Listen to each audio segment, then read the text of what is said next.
దినంలో కూడా మనం ఎంతగానో మరి ప్రాధాన్యపడాము, ఎంతగానో మనం శిలువ జ్ఞానాలు ఆశ్రయించాము. మరి యేసయ్య ఈ 40 దినాలు కూడా మన వరకు ఎంతో నా ప్రభు మరి ఎంతో బాధపడ్డాడు.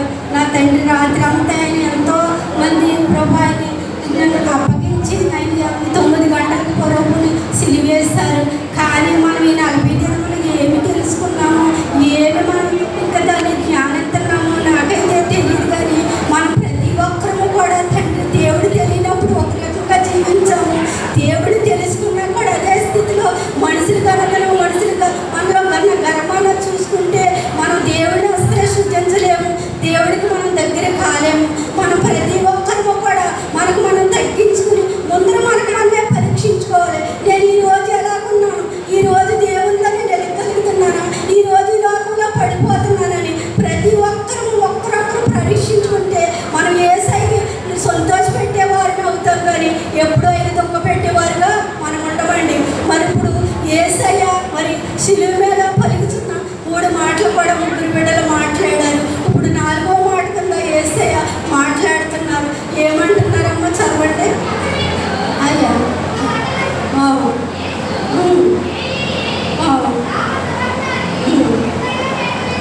చాలా చూసారండి.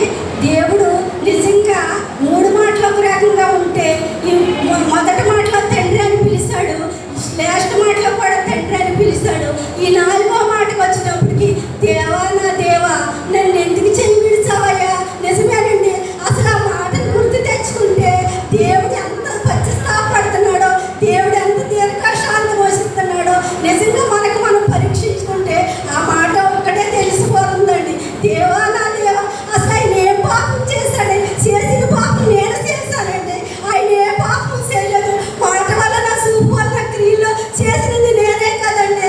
అయితే నా ప్రభు నన్ను రక్షించుకుంటానికి నా ప్రభు సిలువ మీద వేలాడుతున్నాడండి. ఇంకా అదే స్థితిలో బ్రతికితే నా యేసయ్యకి ఏమైనా ఇలువ ఉన్నదండి, ఇలువ లేదు. నా ఈ లోకంలో తెలియనప్పుడు ఎలాగున్నా దేవుడు ఏమనడండి. ఏంటంటే సౌలుని పౌలుగా మార్చిన దేవుడు నన్ను మార్చడా ఒక నిరీక్షణ ప్రతి ఒక్కరూ కలిగి ఉండాలండి. ఎందుకంటే సౌలు తెలియకే చేశానన్నాడు, క్షమాపణ కోరుకున్నాడు, దేవుడు క్షమించాడు. నువ్వు నేను కూడా ఈ 40 దినాలు ప్రార్థనకు వచ్చాము. ఏమి ప్రార్థించాము, ఏం తెలుసుకున్నాము, అసలు మనలో పరితాపం ఉందా, పశ్చాత్తాపం ఉందా? నిజంగా ఎవరన్నా మన ఇంటి మీద గొడవలకు వచ్చినప్పుడు మనం శాంతి పరులు అవుతున్నాము.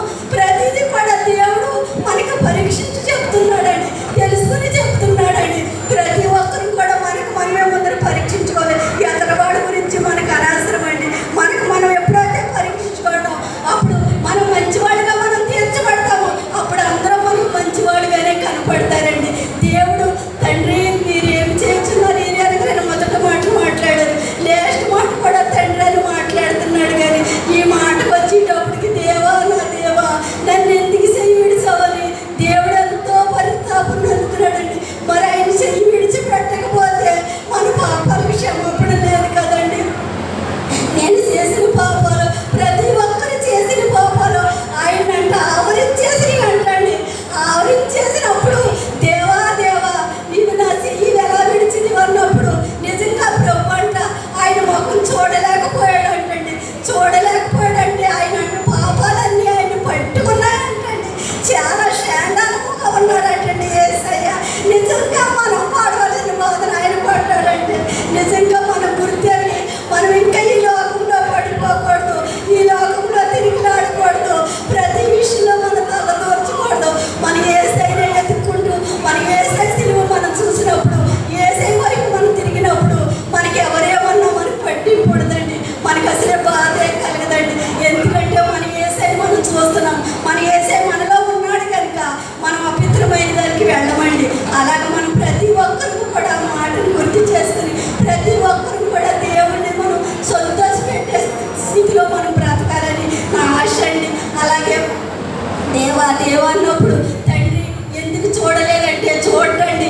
ఎందుకంటే ఆయన 3 మేకులు కొట్టించుకున్నాడు, కాళ్ళలో 3 మేకులు, చేతుల్లో 2 మేకులు కొట్టించుకున్నాడు. ఆయన మేకులు తీసుకోలేదండి, తీసుకోగలగండి.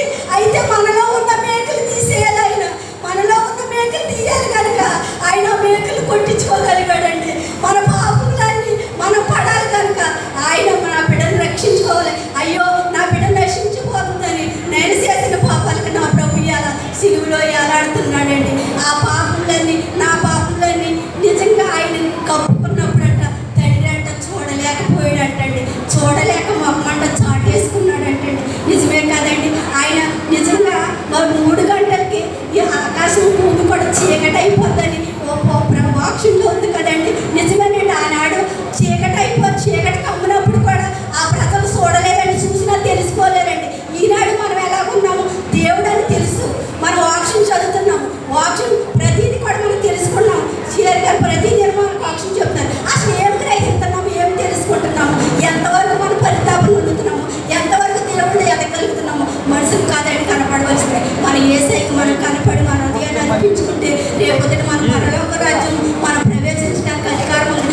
ఉండాలంటే దేవుల్లో ఒక చిత్తపాటు కలిగి ఒక నడవడిక కలిగి మనం దేవుడిలో ఎదిగేవారుగా ఉండాలి.